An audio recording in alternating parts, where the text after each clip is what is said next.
passed by Kevin Estra in an awesome manoeuvre coming out of turn 6. That was incredible. That was traffic influenced, but it had to be pulled off by Estra. But Vanto thinks he can get down the inside into the mod chicane, and all the Porsches squeezed by one of the GT Porsches, I think, actually. Trying to hang on against one of the sport's best. What a debut Parker's put together here. Here comes the Very serious misunderstanding there. Estra got blocked there. Kobayashi makes the big move and takes the lead. He has been the man on the move since the restart of the yellow flag pit stops. Also of note, the 24 BMW got in right before the yellow, so they're going to cycle up. The leader, Kevin Estra, coming in. Matt Campbell is going to get in the car for him. I think, I couldn't see it close enough, but I was told that they were on the softs. They've gone to the mediums there. You can see the yellow sidewalls. And then the number 40, Kamui Kobayashi, he sprinted to the front on a last restart on mediums. He has to back it up a little bit to get out this time. They stay on the mediums and he's back out. We're seeing mixed tire strategy. The other Wayne Taylor Cadillac has been trying the softs, so they're getting some intel to see which they like better in these conditions. Open up, but this field is not. Look at this 3 wide. Will they make it for going to turn 1 on the restart? A little bit of lockup on the 16. On the outside, he's going to hold it. What a move on the outside by Colin Brown. Does he have the lead coming through? Turn 2. Yes, he does. But here they come down into the international horseshoe. Great move there by Colin. Gets it done. Just absolutely line up the tyres. Tires in that full course caution. The 6 car spun. Need to come together. Look at this. Around the outside. Oh, let's just go for the lead. Why Yeah, not? why not? Yeah. Across the start-finish line through. Emily Kobayashi to the front. Just used the side drop quite nicely there as he sort of came through and off the dry over with them.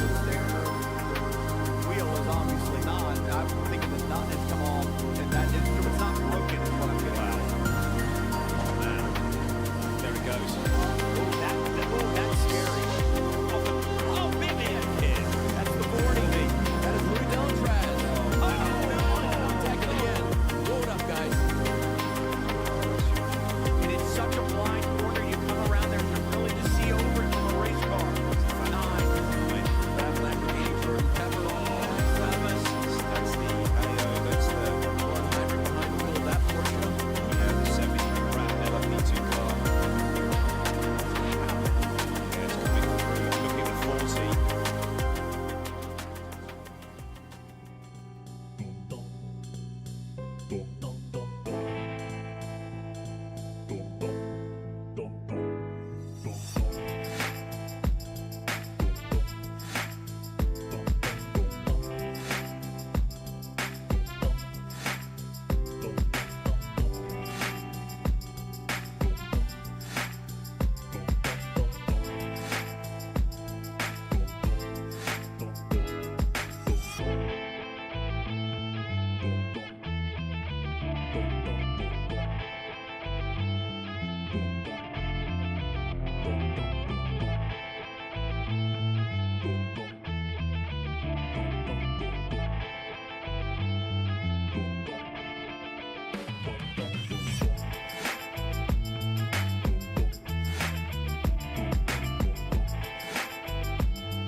All right.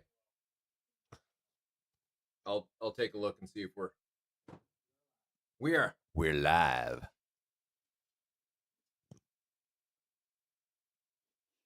Get my there we go. How am I sounding, boss man? Sounding good? Looking good? Nobody joined us after our 5 minutes. Are they? Speak your truth. We got the last of the old granddad. Quite delicious. If you guys find it, you should get some because it's quite nice.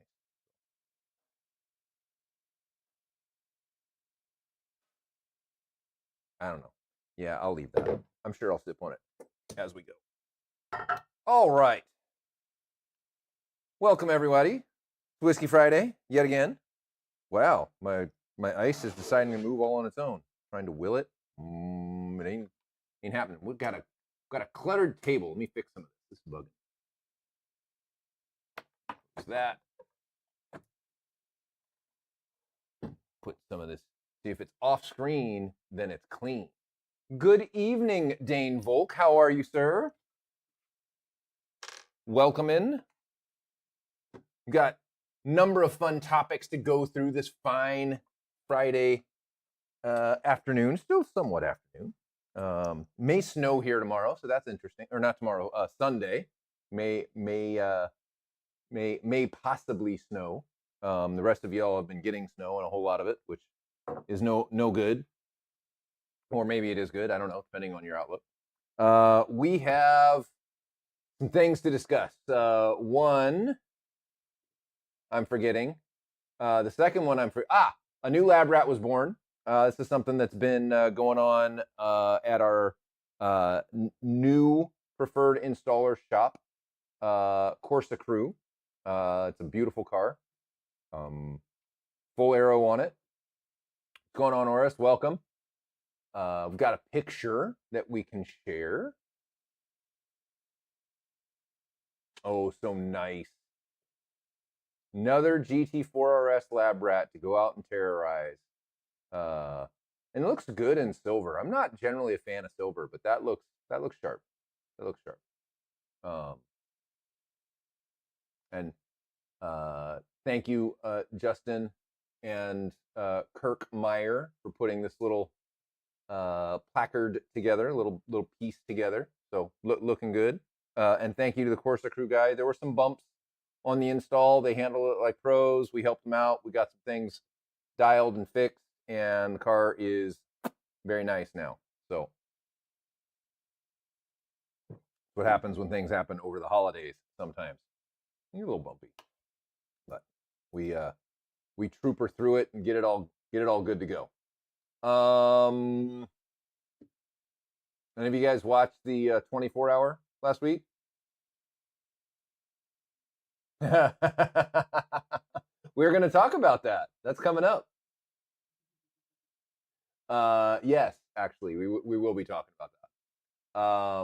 I mean, Porsche won the 24 hours of Daytona. Congrats to Team Penske. I actually have a Facebook friend, Mr. Chris Riley, who is an engineer on Team Penske. He's been with that team since before the 963 existed. So he was part of that team to help create the car. He's been there through the teething pains, the growing pains, helping make it quick. So kudos to you, Chris. Nice work. I was a little disappointed that we didn't see Rexy out there making it happen. I think the Mustangs did a good job in their first major showing that I was aware of, 1 and 3. I think they had was it a Vet or an Aston in second? Was it Vet? I think that's Ryan's brother's team on that Corvette. And this is GTD Pro we're talking about. So it's all right. Hey, there they are.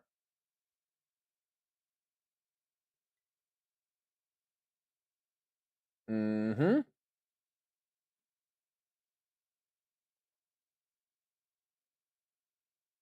Wow, that was some tight racing.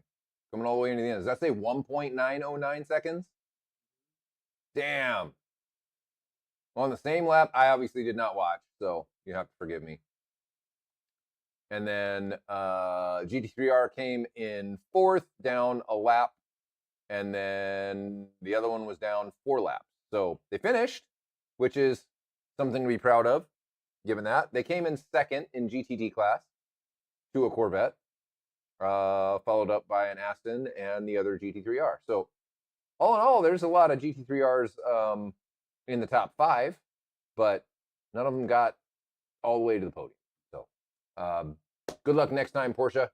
963s, congrats. Very happy to see that team doing well.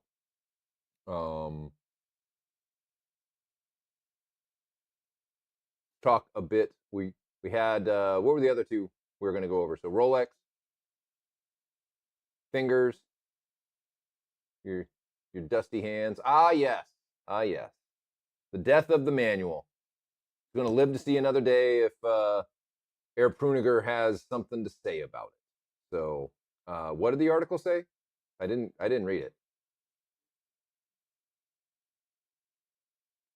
Justin's going to pull that up. I think Porsche might be one of the last bastions of manualness. Maybe them and Honda. Maybe they're still going to make Civics that are manuals.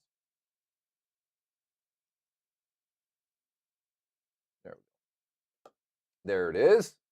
It's super important. I don't disagree. Manuals, it's funny. The some backstory for you. So not last year, but 2023, when I turned 50, I had it set in my head that I had to have a 458 by the time I was 50. I'm lucky enough to call Porsches a business expense. At least that's what my wife has been led to believe. So the 458 was for me. I got it. I fixed it up all nice on BBS LMs and put some MCS three-ways on it. Rode great. Very beautiful. It was TDF blue over parchment. Gorgeous car, but it kind of left me flat. And what's funny is that car replaced a similar color scheme E46 M3 that I had built. So it was Le Mans blue over cinnamon to E46 M3 speak.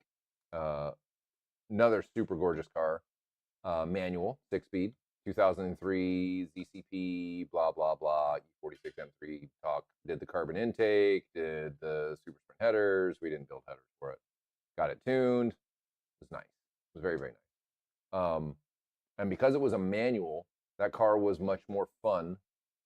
Was more fun than the 458 in how I used it, moving, going to work and going running errands, all this kind of stuff. Because I have race cars. What's up, Roger? Bong's in the house. For those of you who don't know, so the 458, unless you're driving at, I don't know, 100 to 150 miles an hour. Hey, welcome, Mr. Philip Schmidt. Huff and Puff. Where is Philly today? Is he skiing? Mr. Schmidt found some snow. So anyway, 458 was just kind of boring. Honestly, I let Roger borrow it. We traded cars. I drove his NSX for a little while because I was looking at one of those. And his NSX was more fun. It was a manual. I was like, okay. Not long after that, I sold the 458 in 2024 to my cousin. Welcome, Mike. How you doing? And almost, I don't know, a month later, there's this Vantage S V12 manual that comes up on Bring a Trailer. You got a picture of that one? Yeah, my car. There she is. The one in the lower corner of that picture. So that's the Vantage S, 2017, last manual, last naturally aspirated Vantage S. There's only 100 of these in the US, and I'm like, well, shit.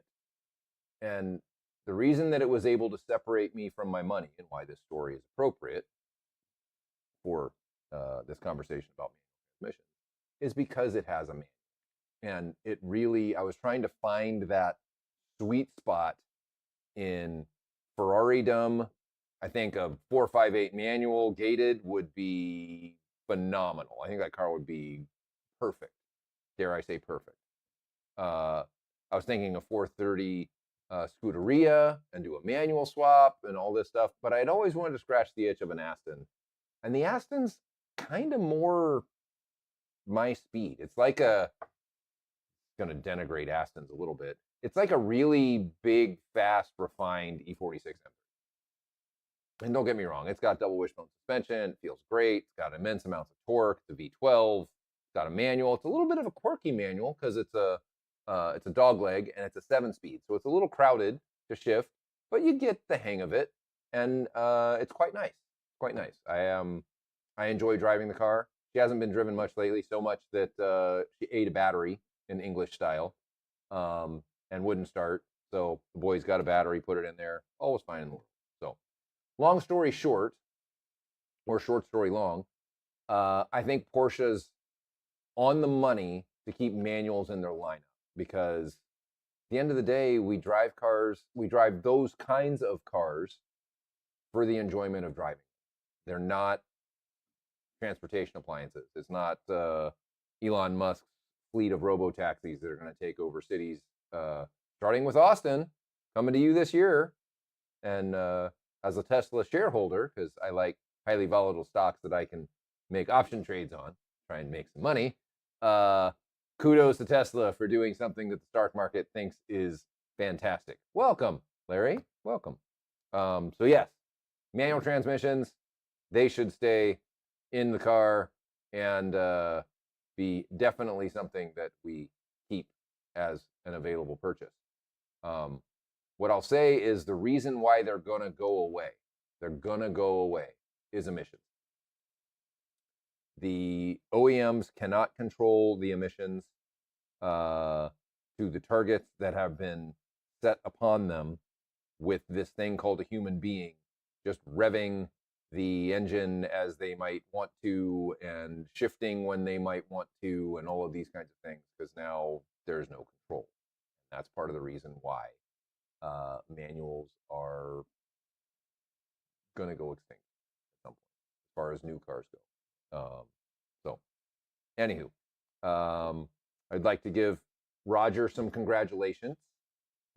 He picked up his Ferrari dream car, and it reinforced that it was his Ferrari dream car after trading for my 458 for a little bit. He had the same kind of feeling about it. It's a little boring.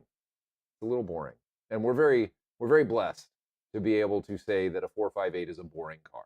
And I know I'm going to catch flack for that, but that's fine. It is what it is. You know, if you have the ability to have lived a life and had the option, and you were able to taste, and you didn't really like it, there's no shame in saying you don't like it. You don't like it. Fine. There's guys that don't like Porsches. Cool. They're Corvette guys, or Aston Martin guys, or Ferrari guys. For instance, we have one next door. He's got every flavor, and we both have the same daily, an Audi RS6. Just we kind of commingle as car people. We kind of all commingle. We're all from the same tribe, even if we're in different zip codes. So, congrats, Roger. That 355 is looking great. Gated, sounds good. Hopefully, she doesn't crap out and give you Ferrari frustrations. But yeah, I think you'll do fine. I have a funny feeling that was in lieu of a 992 G3 RS potentially. Luckily, he knows a guy, so he can get a drive one. Okay, so the manuals are going to stick around. Let's talk about finger followers. You guys saw that graphic with the dusty hands and all the dust coming off. Let's talk about that for a minute. So we have not done our movie as of yet, but we are clearing some projects out of the way so that we can get to it. So Dane, soon. The gist of it is thus. You need to get an inspection of the finger followers. You do that by dropping the engine, using Porsche specific tools, take the valve covers off, and taking a little look-see. Do you have any, yeah, you do. I figured you do. And what you don't want to see is this. You don't want to see worn cam lobes. A little bit of wear is fine, but not a lot. Ideally, you want to, yeah, it's a different part. The finger followers shouldn't have any lines through them. They should be clear and black. If any of them show wear, they should be replaced. Do you have any pictures of finger followers? Just like a worn finger follower?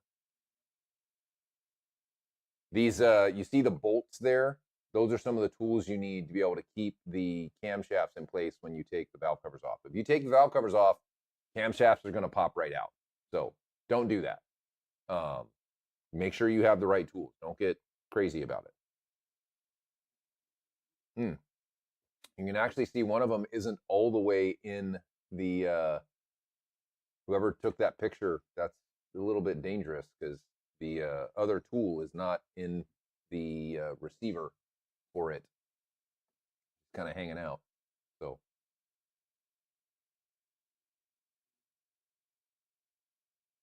All right, so I'll carry on.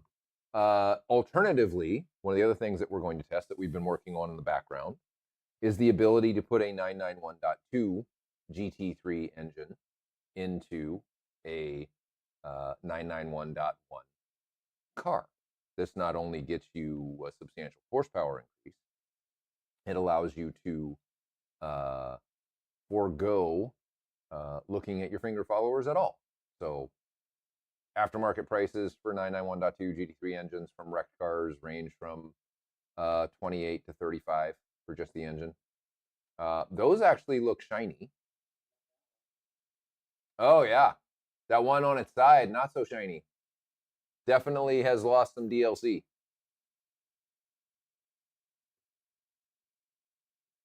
Is that? Oh yeah, that would have been. That was from the blue 991 GT3.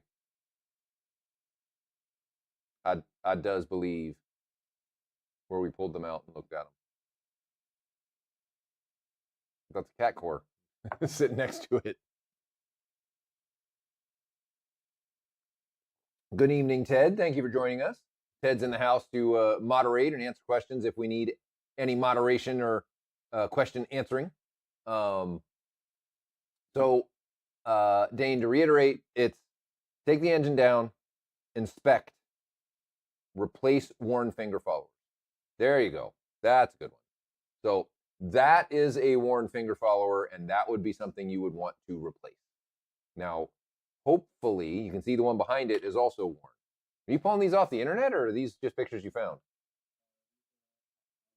Off of Renlist, yes. So, you can see that even with DLC coded cams that come in the the F and G engines, the wear is still obvious on the finger follower. Allegedly a G6, and I'm not surprised because they will all do it. And I'm sorry that Porsche lied to you. It happens. They were just going to give you a 10-year engine warranty to make you feel better so that they wouldn't have to buy the fix that we were co-developing with another company that we have abandoned. And now, because that fix was very expensive, it was going to be like $30,000 parts. And you can buy a 991.2 GT3 engine for 30 grand. Doesn't make sense to spend $30,000 parts for your 991.1 GT3 engine to keep it essentially close to the same. Doesn't make sense. So, use stock parts. We do have a longer term project to look at a more economical way to fix this, but it's not necessary. You just have to inspect and replace. Inspect and replace. That's it. Charles spoke to a gentleman long ago when we first had our 991.1 GT3 because he called and said, hey, what do we do about this? Charles always likes the adage, well, if it were my car. It's appropriate. He's like, if it were my car, I would pull the worn ones out on a regular basis, replace them with new one, and keep driving. So as long as you keep them from being messed up, they're not going to contribute to wear of other engine parts. You're not going to create metal debris inside the engine to wear rings, to wear other bearing clearances, et cetera, and you just got to get the car on a regular basis. He called a few years later, said he had something like 80,000 miles on the car, and he had gone through every single finger follower in the engine 3 times. So, we owe Larry something? Yes. Not from him specifically, but from Dundon. I think you're waiting on some dive planes, which we have. I think.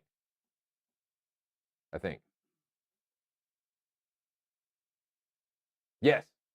Yes, we do. They came in. I had to think about it for a second. Yes, we do.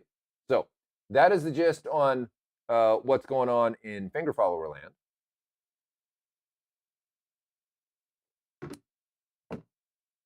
What's next, Doctor?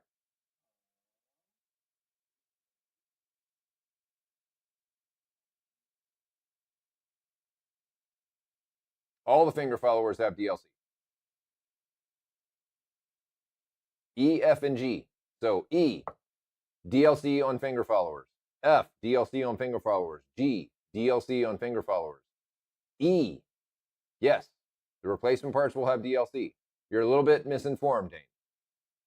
E engines do not have DLC on the cams. F engines do not have DLC on the cams. G engines have DLC on the cams. So, you're good. Your camshafts do not have DLC, but your finger followers absolutely do. All of them did. So you're good there. The replacement parts will have DLC. It'll be the latest and greatest supplier of DLC for Porsche, which is who they blamed for the issue, which is garbage, but that's fine. Keep them inspected. If you drive the car on the racetrack, shift at 8,500. It will extend the life of the finger follower. It's those last 500-600 RPMs that are the booger that really kind of make it no bueno. So yeah, that's the deal on that. What else we got?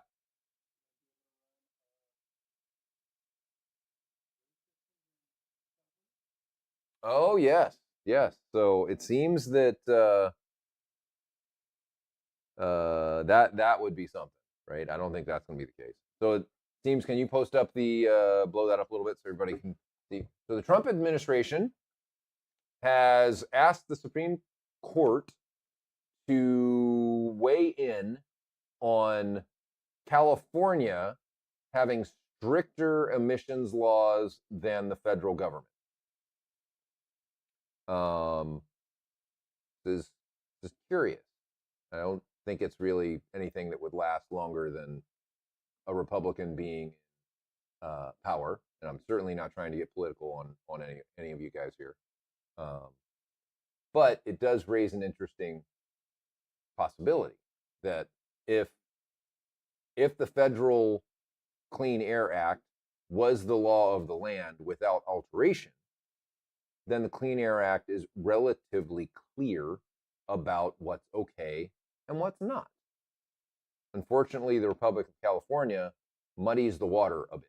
You know, they say that you can get carb exclusions. They say that you can sign up for here. I would like you to look at my data and approve the modifications that we have done to this said vehicle. Let me show you. They won't even accept the application for something. Seems a little bit against the premise of the law that they're trying to perpetrate. So it'll be interesting to see what happens, because the current administration is going to seems very much a tear it down and burn it kind of situation. Tear all of the existing things down. I think I'm not necessarily opposed to a bit of a shakeup and an efficiency push in this regard. What do you guys think? Are you going to see race cars running around in California on California streets like back in the 50s and 60s?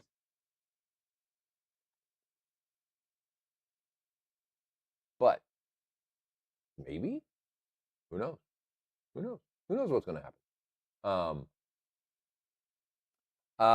So yeah, we got CARB may not be the law of the land if Mr. Trump and crew have President Trump and crew have their way with it. We've got manuals that are going to stick around. Maybe the U.S. we combine these things, and if emissions get rolled back in the United States, then maybe Porsche moves to the U.S. And who did I hear this from? Was this from you, Justin? Yeah, that Porsche is looking to move production of sports cars to the United States. I remember seeing that coming across the wire somewhere. It was either Instagram or something. That they're looking at moving production of them inside the United States to avoid tariffs. And they have the capacity to do it with Volkswagen plants that are already in the U.S. Chattanooga, maybe? I forget, but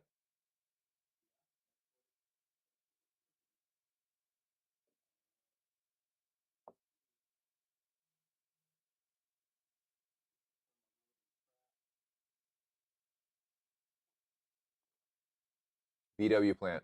We'll come back to that, Tyrone. Yeah, that's right. So that'd be kind of cool. Maybe Porsche moves production to the U.S. and we can have not Wysock but Chattanooga made GT3 engines. Wouldn't that be something? Made in Chattanooga by your Uncle Billy. He's in the backyard making shine and making GT3 engines during the day. But you know, I did not. I didn't get to see. I was busy last weekend. I wasn't able to watch it at all. But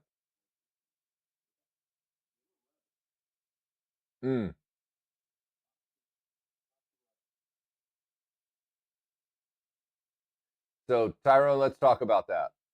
I will be surprised if the damper that's in there is more powerful, like really, really, than what's in the RS or what's in the 992.1 GT3. I feel like this is a little bit of hand waviness because a shorter bump stop with more travel means that once it's into the bump stop, it's going to stop very abruptly. That's because if you've got a longer bump stop, that'll gives you more distance to decelerate a thing. If you've got a shorter bump stop, you're going to decelerate it much faster, or you're going to crash. And when you crash, everything bounces. So the power of the damper comes from the valve, not from PASM mapping. The PASM is just the control strategy, not the valving in the damper. And Porsche can't use an overly strong valving because then the car will ride very harshly. And this has been one of the things that they've struggled with the GT4 RS and a couple other cars, that they feel very stiff.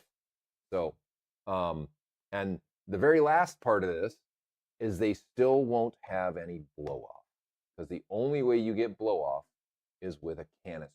You have to take and be able to displace that fluid somewhere when it all needs to evacuate the damper. Because if you have a damper and a shaft and a fluid reservoir and you squish it, eventually you have no place for that fluid to go. That's why canister is important in this. So it's why we saw an improvement in the 992.1 GT3. We saw an improvement, a big improvement in the 4RS. We saw an improvement in the GT3 RS. We've only gotten one track day in it before our season kind of ended last year. And then they told us that our center locks were boogered and we couldn't drive the car anymore since October. Could have had a few more last year, but we didn't. Now we're back. We've got some enhancements and changes to that kit. And once the weather begins to cooperate a little bit, I just got my Trofeo RS's tires, so that'll be fun. And holy fucking expensive. Jesus. Just $3,000 for a set of tires? That's nuts. They better be a lot better than the $1,000 a set Super Sport R's that come on the car. So we got a set of Super Sport R's, we got a set of Trofeo RS's because they're supposed to be the sticky, super sticky. So let's try them. We'll give them a shot. In other news, let's see what else. We got any other topics I need to go through before I just start riffing on other crap? Nope. Okay, we're good. Great question though, Tyrone. That's interesting that Porsche is making that a thing. And where did Porsche publish that, or is that from a journalist? I'm curious. And Ed, you don't have to like delete your messages. It's okay. It's okay, brother. We've got some updates on Pumpkin. For those of you who don't know,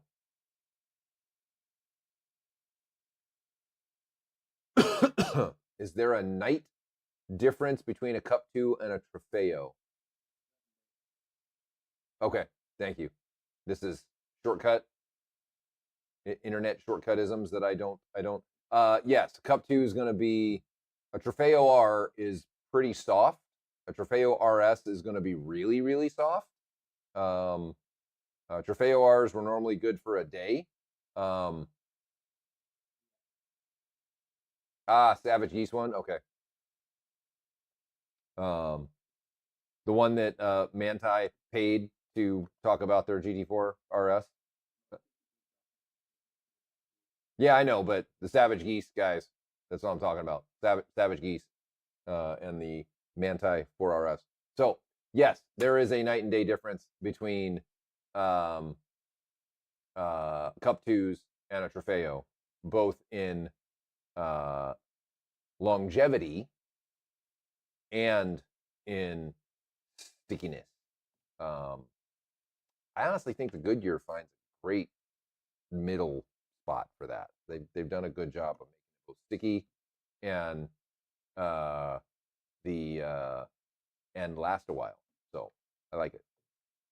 Pumpkin is my 997.1 GT3 RS, orange, hence the name, Fast Pumpkin. And we've had an ongoing project where we've got a 991.2 GT3 RS and PDK in it. And we have married the chassis side electronics with the stock electronics of 3RS. Started this project quite a number of years ago with our partners in Australia, Calibrated Performance. And we are making headway. So the car, it just won't on occasion kick itself out into, whoa, everything okay over there? All right, we had a blip. Not sure what the blip was. It'll kick itself out of gear when there's a messaging encumbrance. $10 word for the day. And we froze.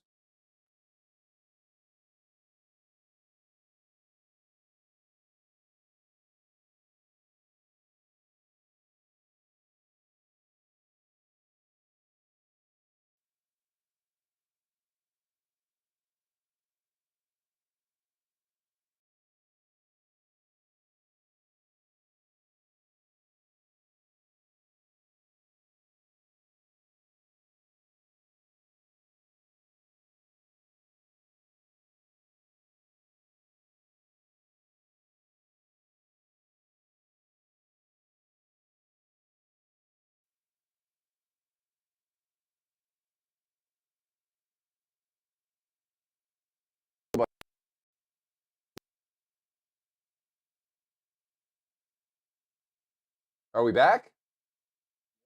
Hey, we're back.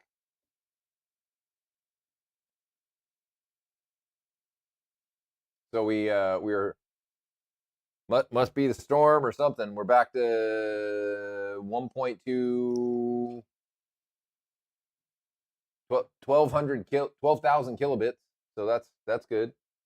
We went to 0 there for a little bit, and somehow we were able to keep the stream. So woohoo! Lost my train of thought. So anyway, Pumpkin. Headway's being made. New board is being produced with chipset from TI that's going to have substantially more power and speed. So we're excited that by the end of the quarter we should have Pumpkin working correctly, and then we will be able to move into some other projects, which would be great. Yeah, wasn't that a nice pose for a freeze frame? Was I would love to go head to head. Video is laggy, audio is good. Okay. How about now? I broke it. I'm breaking it. It doesn't like it. It's down to 7,000 kilobits. So we're struggling over here with Gig Harbor and the internet. 4,000. Dying. 11,000. What the hell, Comcast?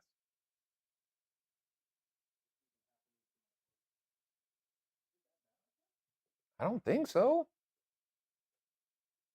All good now. All right.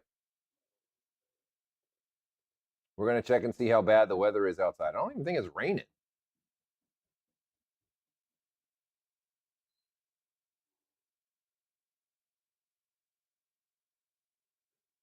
Yeah, it's not bad. Unless we went into satellite. All of the kilobits. Ed Ased, your Thai exhaust produces all of the kilobits, especially at full chat. All of them. Yeah, it's still. Yeah, it's not happy. So we'll try and get through this. Anyway, Pumpkin should be happy soon. Will enable us to continue some projects, which would be great. And I'm frozen again. Down to 10 kilobits.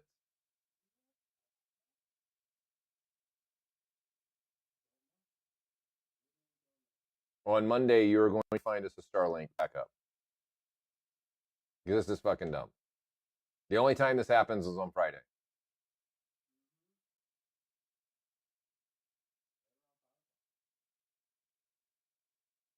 All right. Well, looks like we're back up. Maybe. Are you back? We're kind of back. Hello.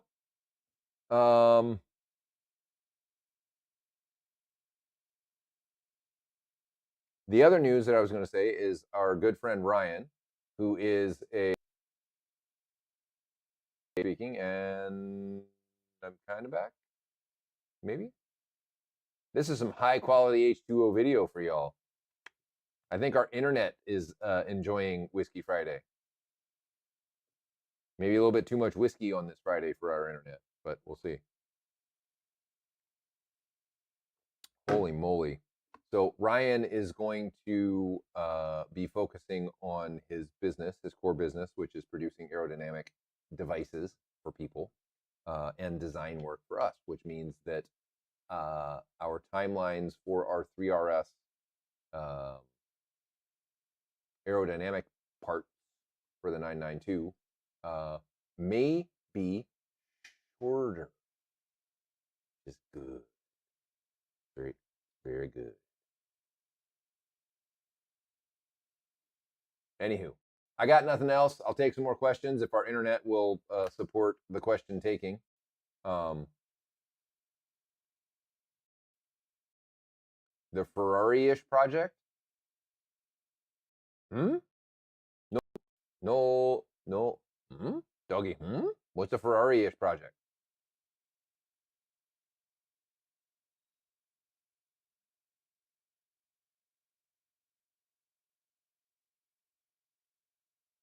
I think they throttle us. Always now. And it's always when we're doing this. I think they throttle us. They see us using a bunch of bandwidth and they're like, nope.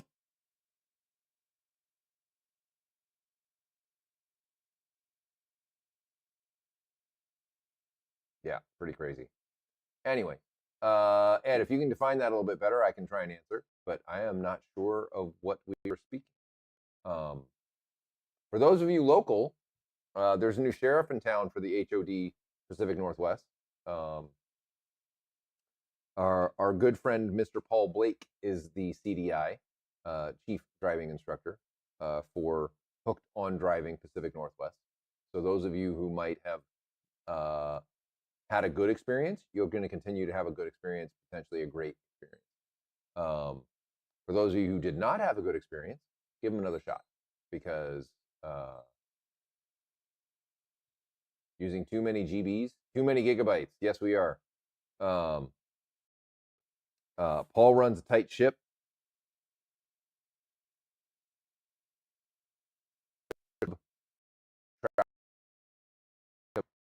Done as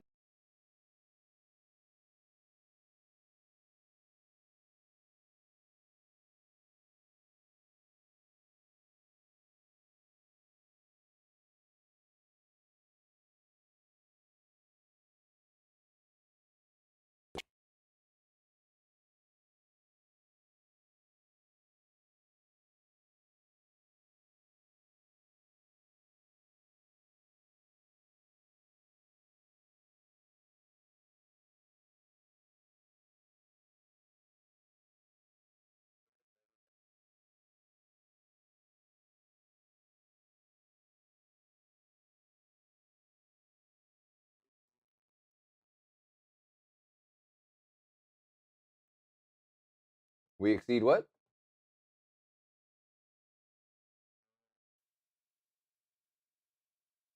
Are you hardwired or are you on Wi-Fi?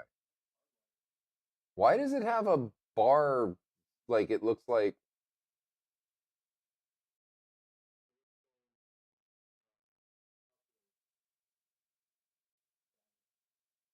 Oh, wild. And it's got a Wi-Fi banner to do that? How fast you're going, how many bars you got? All right. Well, can I describe a legitimate heads-up comparison to an MR? If we ever got to test one, sure, but I don't know what an MR performs at. So I can tell you that on paper, all of our stuff is better than MRs, because we're the unlimited. They are limited. They are constrained by their laws and their, holy moly, this is getting pretty bad. So we are going to finish this up, wrap this up. We got through what we wanted to say. I don't want to hold all of y'all to this. If this gets recorded and can get uploaded, then that's great. Hopefully all of you heard and or saw what you needed. Sorry, we're not going to be able to stick around for questions, but we're going to get our internet looked at, such that we might be able to stream to you as we wish, because this is kind of silly. I'm like doing my Vogue move over here with my waka chakas, and you guys can maybe hear me. I don't know, but I know you